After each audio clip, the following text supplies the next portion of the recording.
नमस्कार दोस्तों, फिर से एक बार आप लोगों का इस पॉलिटिकल मंत्रा के मंच पे मैं अंजनी कुमार सिन्हा स्वागत करता हूं।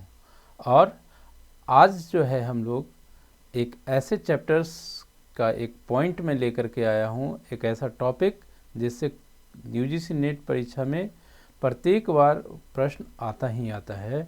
और वह चैप्टर जो है, वह टॉपिक है, वह है कौन सा? आप लोग बताइए कौन सा वह टॉपिक हो सकता है। ठीक है, तो वो टॉपिक है आपका NAM। क्या है? NAM अर्थात नॉन अलाइनमेंट मूवमेंट। क्या है? Non alignment movement. ठीक है, आज इसकी चर्चा हम लोग करेंगे। ठीक है, और यहाँ से एक प्रश्न एकदम अनिवार्य रूप से आता ही आता है। ठीक है, तो चलिए शुरुआत करने से पहले मैं आप लोग से एक बार फिर से निवेदन करूंगा कि चैनल को लाइक शेयर सब्सक्राइब करना ना भूलें। ठीक है, चलिए गुट निरपेक्ष आंदोलन, जिसको इंग्लिश में क्या बोला जाता है? नैम बोला जाता है। ठीक है, हिंदी में इसको गुट निरपेक्ष आंदोलन बोला जाता है। ठीक है, याद रखिएगा। अब देखिए, इसकी हिस्ट्री में अगर आप जाएंगे तब आपको यह ज्ञान होगा कि आखिर इसकी आवश्यकता क्यों पड़ी। गुट निरपेक्ष आंदोलन, नॉन अलाइनमेंट मूवमेंट की जो है बात क्यों सामने आई। हम लोग यह जानते हैं कि जब प्रथम विश्व युद्ध के बाद दूसरे विश्व युद्ध हुआ और द्वितीय विश्व युद्ध के बाद पूरे विश्व में एक जो दौर चला, शीत युद्ध का दौर, जिसको नाम से हम लोग जानते हैं शीत युद्ध के रूप में वह समय जाना जाता है। ठीक है ना, तो वहाँ पर क्या हुआ था कि विचारों की लड़ाई हुई थी। क्या हुआ था? विचारों की लड़ाई हुई थी। यानी कि एक व्यक्ति जो था वह अपनी बात मनवाने के लिए क्या करता था? अपनी विचार की जो है मनवाने के लिए वह हर संभव प्रयास करता था। और उस समय जो है वह दो ही विचारधारा थी। वह पहली विचारधारा जो थी कैपिटलिज्म के नाम से जाना जाता है, कैपिटलिस्ट जो है विचारधारा के रूप में जानी जाती है, पूंजीवादी व्यवस्था। ठीक है ना, पूंजीवाद। और दूसरी जो व्यवस्था थी उसको साम्यवादी व्यवस्था, यानी कि यह जो है वह यूएसएसआर के संबंध में बातें आती है और यह जो है यूएसए के संबंध में बातें आती है। ठीक है, तो ये दो ऐसी शक्तियां थी उस समय, द्वितीय विश्व युद्ध के बाद की मैं बात कर रहा हूँ। तो वहाँ पर ये दोनों जो है यह चाहते थे कि पूरा विश्व में जो है हमारा साम्राज्य हो, हम जो कहें वही हो। ठीक है ना, और इस द्वितीय विश्व युद्ध के बाद जो शीत युद्ध का दौर चला उस पर मैं नहीं जाऊँगा क्योंकि वह बहुत ज़्यादा बातें हो जाएगी, लेकिन उसकी चर्चा थोड़ी सी करनी भी आवश्यक है कि गुट निरपेक्ष आंदोलन की शुरुआत होती कैसे है। तो देखिए, हम लोग यह जानते हैं कि भारत एक कॉलोनी के रूप में जाना जाता था, यानी कि वह किसी का उपनिवेश था। यानी कि वह, हम लोग यह जानते हैं कि किसका उपनिवेश था? वह ब्रिटेन का जो है वह उपनिवेश हुआ करता था। और ब्रिटेन एक ऐसा देश है जहाँ कहा जाता है कि कभी एक समय में इसकी सूर्यास्त नहीं हुआ करती थी पूरे देश में, यानी कि कहीं ना कहीं इसकी कॉलोनी ऐसी थी जहाँ पर सूर्य का उदय हुआ होता था। ठीक है ना, तो बात उपनिवेश से ही शुरू होती है। बात उस साम्राज्यवादी व्यवस्था के विरोध में, जो स्वतंत्रता प्राप्ति हेतु जो जो देश कॉलोनाइज्ड हुए होते हैं उनके आंदोलन से ही शुरू होती है। और जब वे आज़ाद होते हैं, जैसा कि हम लोग जानते हैं कि भारत जो है कब आज़ाद हुआ था? 1947 में आज़ाद हुआ था। तो 1947 में आज़ादी के बाद भारत के सामने यह विचारधारा थी, उनके सामने यह ऑप्शन था कि वह या तो साम्यवादी व्यवस्था के साथ हो जाए या पूंजीवादी व्यवस्था के साथ हो जाए, या तो वह यूएसए के साथ हो जाए या यूएसएसआर के साथ हो जाए। लेकिन तत्कालीन प्रधानमंत्री और जो व्यवस्था थी भारत में, उसके अनुसार उन्होंने किसी भी पक्ष को, किसी भी विचारधारा के साथ जो है वह जाना उचित नहीं समझा, क्योंकि उनको यह डर था कि ऐसा न हो कि हमारी आइडेंटिटी जो है वह एक शक्तिशाली पावर के साथ मिलकर के हमारा जो है समाप्त हो जाए और फिर से हम एक गुलाम की ज़िंदगी ही ना जीने लगें। यह एक विचार उस समय जरूर रही थी, ठीक है ना। ये ध्यान रखिएगा इस चीज़ को कि क्यों आखिर इस तरह की चीज़ें पनपी, ठीक है ना। उसके बाद जो है हम यह भी आपको बताना चाहेंगे कि ना सिर्फ यहाँ पर एशिया, भारत माने उस समय गुलाम था, बल्कि अफ्रीका के भी बहुत सारे देशों में मुक्ति आंदोलन यानी कि स्वतंत्रता की लड़ाई का जो है वह संग्राम छिड़ा हुआ था। इसी क्रम में यहाँ पर देखिए एक पॉइंट यहाँ पर मैं यह सिर्फ आपके लिए यहाँ पर लिखा हूँ कि यह भी एक प्रीवियस ईयर्स क्वेश्चन है, ठीक है ना, कि इंडियन नेशनल आर्मी जो है वह किसके द्वारा स्थापित किया गया था? सुभाष चंद्र बोस के द्वारा। बस पॉइंट यहाँ पर मैं लिख दिया हूँ, उसको आप लोग ध्यान रखेंगे। तो मैं चर्चा कर रहा था कि ना सिर्फ एशिया बल्कि अफ्रीका, लैटिन अमेरिका, इन देशों में भी यह आंदोलन काफ़ी तेज़ी के साथ चल रहा था कि उनको स्वतंत्र होने की एक अंदर से क्या बोलते हैं उसको, डेवलपमेंट, अपने से विचारधारा पनप रही थी कि हमको स्वतंत्र होना है, ठीक है ना। और इसके लिए वे संघर्ष भी कर रहे थे। जब वे लोग स्वतंत्र हुए तो उनके दिमाग में यह कहीं ना कहीं चीज़ें थी कि हम एक बड़ी पावर के साथ जा करके हम फिर से ऐसा ना हो कि हमारे ऊपर किसी दूसरे का शासन हो जाए, हमारी आइडेंटिटी समाप्त ना हो जाए, ठीक है ना।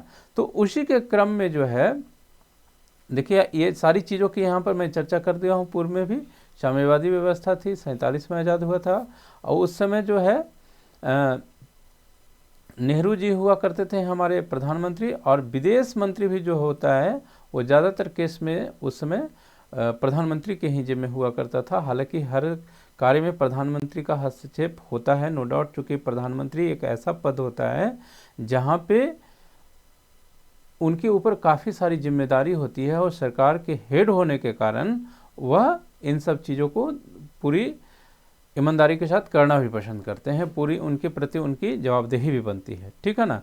तो उस समय जो भारत के प्रधानमंत्री हुआ करते थे और उस समय की जो व्यवस्था थी, ठीक है ना, विदेश नीति की, तो उस समय हम लोग यह जानते हैं कि 3 जो मुख्य लक्ष्य थे वह क्या लक्ष्य था? देखिए यहाँ पर मैं इंडिकेट भी किया हूँ कि संप्रभुता की सुरक्षा, यानी कि हम जैसे आज़ाद हुए हैं उस आज़ादी को बनाए रखना, ठीक है, पहला लक्ष्य था। दूसरा लक्ष्य था कि अखंडता बनाए रखना, यानी कि जब आज़ाद हुआ था भारत उस समय हम लोग यह जानते हैं कि काफ़ी लड़ाई झगड़ा, मार काट पीट बहुत सारे हुए थे। कोई जो है यह नहीं सोचता था कि हम भारत के साथ रहेंगे, कोई सोचता था कि हम पाकिस्तान के साथ चले जाएंगे। बहुत से राजा ऐसे थे जो चाहते थे कि हम स्वतंत्र रहें, ना पाकिस्तान में जाएं, ना जो है भारत के साथ रहें। और हिस्ट्री में मैं ये पूरी नहीं जाऊंगा, लेकिन हाँ यह बातें थी कि लोग जो है भिन्न भिन्न तरह की बातें किया कर रहे थे उस समय जब भारत आज़ाद हुआ था, ठीक है ना। चाहे वह भाषा के आधार पर बात कर रहे हों या धर्म के आधार पर बात कर रहे हों या और कोई क्षेत्रीयता या और कई सारे कारण रहे थे, ठीक है ना। तो इन सब चीज़ों पे बहुत सारी चीज़ें चर्चा का दौर उस समय चल रहा था। तो जो भी वहाँ पर सरकार में मौजूद थे उनके सामने यह बहुत बड़ी चैलेंज था कि हम भारत को यूनाइट करके रख सकें, उसको खंड खंड होने से बचा सकें, उस समय की स्थिति थी। उसके बाद तीसरा जो लक्ष्य था मुख्य रूप से, क्योंकि तुरंत भारत आज़ाद हुआ था, उसके सामने यह समस्या थी कि वो उसके पास पैसे की कमी थी, वो उसकी आर्थिक स्थिति सुदृढ़ नहीं थी, वह तुरंत आज़ाद हुआ था, तो वह अपने देश को आगे कैसे लेके जाए, आर्थिक विकास कैसे कर सके, इन सब जो बिंदुओं पे उनके सामने यह समस्या थी, ठीक है ना। तो इन्हीं सब को ध्यान में रख करके गुट निरपेक्ष आंदोलन इस कारण से शुरू किया गया ताकि हमारी आइडेंटिटी जो है वह बनी रहे और हम किसी के विचारधारा में अपनी आप की आइडेंटिटी ना समाप्त कर सकें। मैं समझता हूं कि इतनी चर्चा के बाद आपको यह इसकी बैकग्राउंड और बेसिक जो अंडरस्टैंडिंग है उसको आप समझ पाने में सक्षम हो गए होंगे, ठीक है। आगे थोड़ा सा हम लोग बात करते हैं एफ्रो एशियाई एकता की, ठीक है ना। अभी मैंने बात किया था कि ना सिर्फ एशिया बल्कि अफ्रीका और लैटिन अमेरिका के भी कुछ देशों में उस समय आज़ादी की लहर जो है चल रही थी, ठीक है ना। अब जो है देखिए यहाँ पर मैं आपको थोड़ा सा पॉइंट डेटा की तरफ लेकर चलूँगा कि 1950 में नेहरू जो थे वो एशियाई एकता के वह पैरोकार थे, यानी कि एशियाई जो एकता है अफ्रो एशिया, उसकी एकता जो है वह बनाए रखने के समर्थक थे। क्योंकि आप अगर एक नहीं रहेंगे तो कहीं ना कहीं आप समस्या में पड़ेंगे ही पड़ेंगे, इस तरह की बात वह सोच रखने वाले थे। ठीक है, और इसी क्रम में मार्च 1947 में, कब? मार्च 1947 में एशियाई संबंध सम्मेलन होता है। ठीक है ना, यह भी आप ध्यान रखेंगे। डेटा जो है मैं यहाँ पर कभी भी बहुत ज़्यादा फैक्ट नहीं लेकर के आता हूँ ताकि आपको यह लगे कि सर इतना सारा फैक्ट्स कैसे याद करें। जितना कम से कम हो सकता है, या जो बहुत इंपॉर्टेंट है, जो परीक्षाओं में हमेशा प्रश्न के रूप में बनते रहता है, वह फैक्ट्स, उन्हीं चीज़ों को मैं कोशिश करता हूँ। और इस क्रम में कभी कभी कुछ इंपॉर्टेंट छूट भी जाती है। ठीक है ना, जो मैं यह नहीं कर सकता कि जो मैं लाया हूँ उसी में से आ सकता है प्रश्न, आगे से भी आ सकता है, पीछे से भी आ सकता है ना। लेकिन यह प्रयास जरूर रहता है कि उतना ही दिया जाए जो बहुत इंपॉर्टेंट है, जिसके आने की संभावना बहुत ज़्यादा है परीक्षा में। ठीक है ना, तो ये इसी संबंध में हम लोग अभी चर्चा कर रहे थे कि मार्च 1947 में एक क्या होता है, सम्मेलन होता है। क्या होता है? सम्मेलन होता है। किस लिए? अफ्रो एशियाई एकता को बनाए रखने के लिए।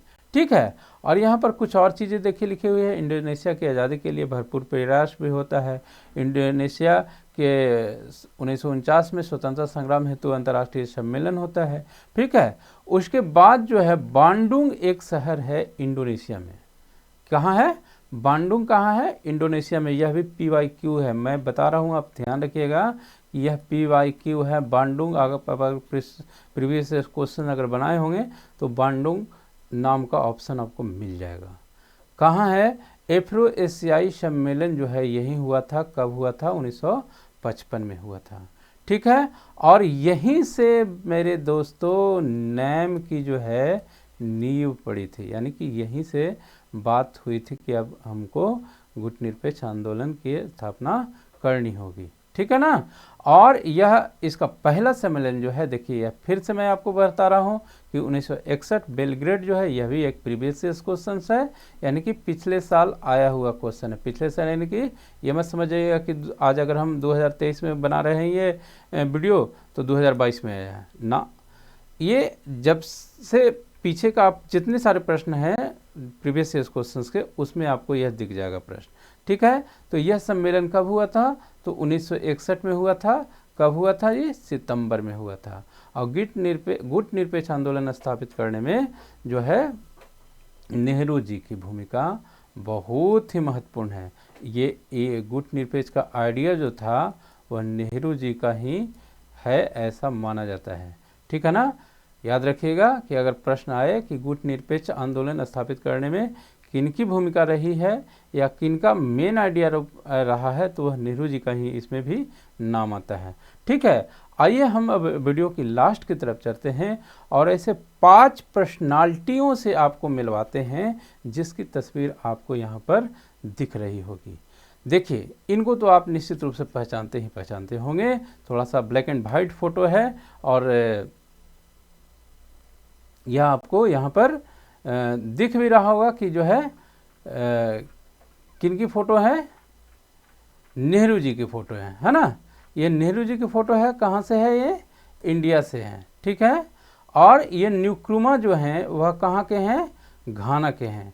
नासिर कहाँ के हैं? तो नासिर जो है वह मिस्र के हैं। और टीटो कहाँ के हैं? यूगोस्लाविया से हैं। ठीक है, और सुकर्नो जो कहाँ के हैं ये? तो ये इंडोनेशिया के हैं। कहाँ से हैं? इंडोनेशिया से हैं। याद रखिएगा, मैं उम्मीद करता हूं कि ये 5 पर्सनालिटी आपको से परीक्षा में यह अपेक्षा की जा सकती है कि आप 5 पर्सनालिटी का नाम, उनके देश का नाम जरूर याद रखें। आपसे यह किसी भी प्रकार से परीक्षा में यह पूछा जा सकता है। तो ठीक है, यही थी आज की छोटी सी वीडियो। मैं उम्मीद करता हूं कि ये चीज़ें आपको बहुत अच्छी लग रही होंगी, इससे आप लाभान्वित हो रहे होंगे और आपको जरा सा भी लगता है कि इन वीडियो से आपको कुछ लाभ हो रहा है, तो मेरे प्यारे भाइयों बहनों दोस्तों, वीडियो को ज़रूर लाइक किया करें, शेयर किया करें और चैनल को सब्सक्राइब भी कर लिया करें ठीक है, तो मिलते हैं अगले वीडियो में, तब तक के लिए बाय।